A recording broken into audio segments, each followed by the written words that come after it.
immensely popular, capable, Taylor used to boast of emptying pubs on a Friday night. Unfortunately, no recordings were ever made. Taylor was in his element. He loved an argument and would voice an opinion on any subject, serious or trivial, often just for the pleasure of provoking a response. He was formidable. We had a lot of fun on those pamphlets. It was a pretty good program. The others were Bob Boothby and myself and Alan Taylor and usually W.J. Brown, who was, all of them were quite capable arguers. But because we were almost the same team almost every week, we didn't have any fear or favor about what we were saying about each other, and so that the arguments were fierce ones and reckless ones, if you like. Mostly Alan Taylor and myself were on one side of the argument, on Bill Brown and Bob Boothby on the other side, but this would be, they would change over in the middle of the arguments very often. I wouldn't change much, but Alan Taylor would, and he could make them change them. He was a brilliant arguer.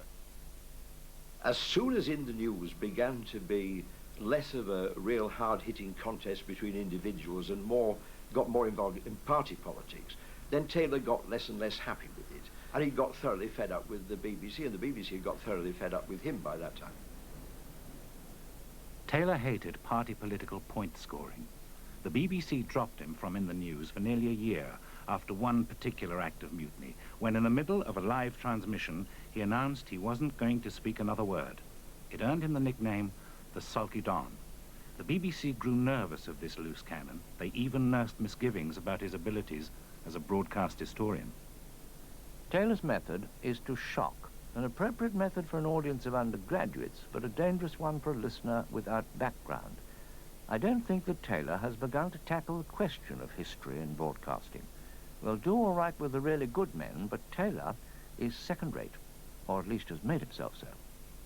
Not surprisingly, the populist Taylor was to become a staunch supporter of the new commercial television. It was ATV in 1957 who pioneered Taylor's unique television achievement, his unscripted lectures. By the mid-80s, nearly 30 years later, he had delivered more than 40 of them. And while television became more and more sophisticated, Taylor's lectures never changed. He addressed the camera directly, without rehearsal, notes, photographs, or any editing whatsoever, and still people watched. Historians are boring people, as a rule, and academic historians are monumentally boring. They become even more boring as their careers go on, because the students are more or less forced to come to their lectures. Now, Alan all of a sudden started to give lectures that no one was forced to go, and that they could, with a flick of a switch, turn off. And to all of his colleagues' amazement, people didn't turn off. They actually switched on. They hurried home at night in order to see him on television. They saw that it was possible to do television in that way when nobody else believed that it could be done. And Taylor, being a really brilliant performer, got away with subjects which, it wasn't just his style, but the subjects that he talked about were subjects which one would have thought would have bored the viewing audience from the start, but he held them, and eventually he got to an audience peak of about 4 million, I think. Ladies and gentlemen, you probably know the story of the man who saw a giraffe and said, "There ain't no such animal." This is what I feel about Disraeli, a more difficult topic to make sense of, I would say, than any other British Prime Minister. It's true that he married a rich wife. This is characteristic of him, of course. He married a woman much older than himself, the widow of an MP. He married her flagrantly for her money. And yet he had somehow, you see, this charm. I was going to say dishonest charm, but it's wrong, because she saw through it and yet was affected by it. And think of it, not merely just a politician in opposition for 28 years, but the leader of it. That by just after 1846 or 1878, he'd taken over the opposition, and that he went on with this for nearly 30 years before he achieved anything that can be called power. These lectures proved that he could do more than just talk without notes. He was a brilliant storyteller who had a riveting ability to evoke the past with wit and humanity, and above all, to make history matter. this early 20th century, this year 1914, of which I'm talking, is the peak almost of what you might call the railway age. Men's lives, strategy. These things were conditioned by railways.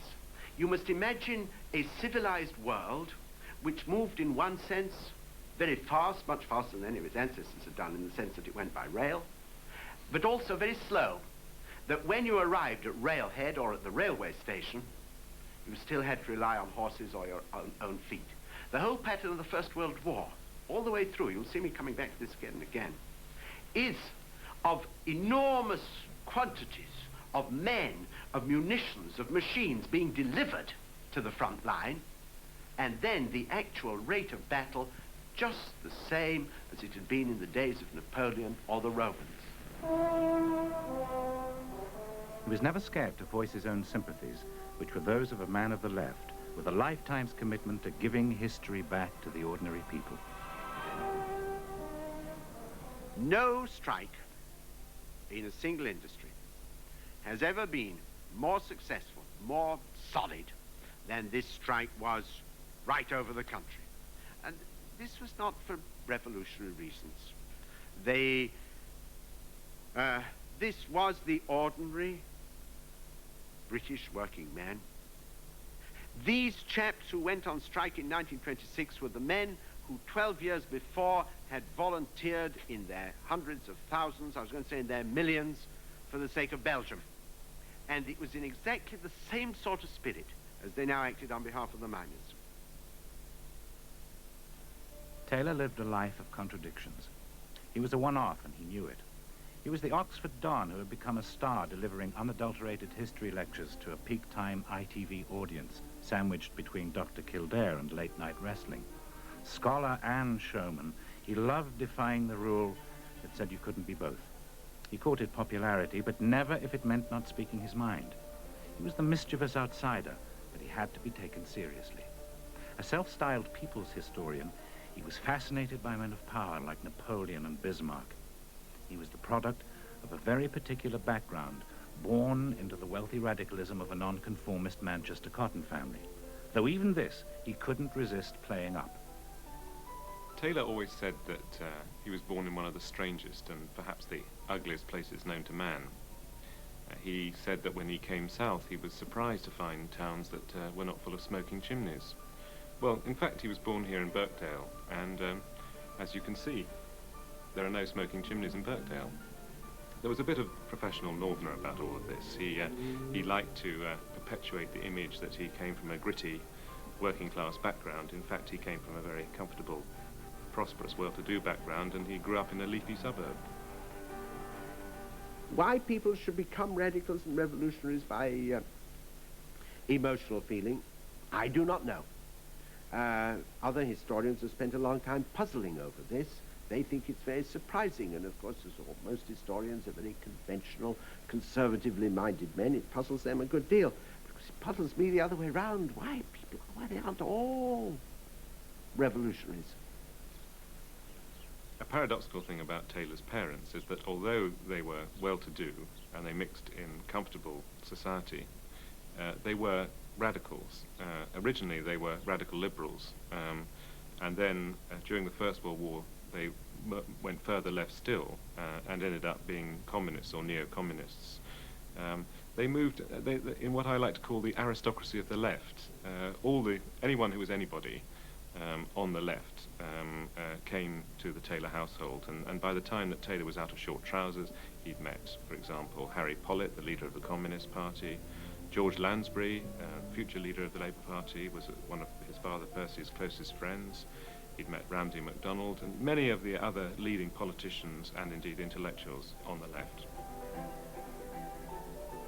He was educated by Quakers at Bootham School in York, who gave him the confidence to speak his own mind.